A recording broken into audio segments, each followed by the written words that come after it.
Ya, kita akan ikut mengawal dan membahas hal tersebut.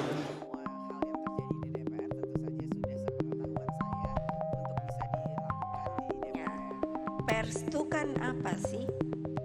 Menurut saya, dia benar-benar turun ke bawah loh. Saya banyak temen, dulu kan waktu PDI, wah, ada pelanggaran produk jurnalistik, investigasi dalam undang-undang penyiaran.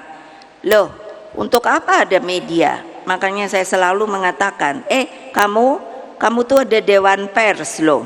Lalu harus mengikuti yang namanya kode etik jurnalistik.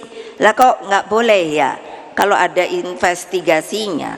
Loh, itu kan artinya pers itu kan apa sih?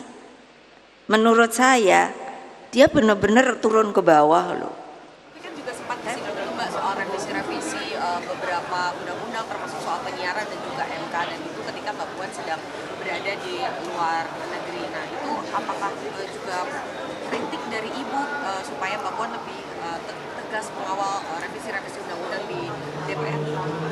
Ya, saya kan tugas ke luar negeri karena memang sebagai ketua DPR ada event-event conference internasional bersama ketua DPR yang lain. Jadi memang semua hal yang terjadi di DPR tentu saja sudah sepengetahuan saya untuk bisa dilakukan di DPR. Jadi hal-hal tersebut memang sudah dibicarakan melalui fraksi-fraksi yang ada di DPR. Jadi itu salah satu tugas untuk saling mengawal, saling mengkoordinasikan dan dibicarakan bersama di DPR.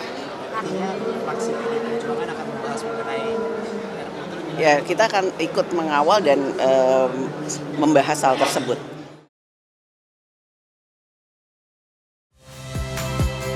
Saya Nitya Anissa, saksikan program-program Kompas TV melalui siaran digital, pay TV, dan media streaming lainnya.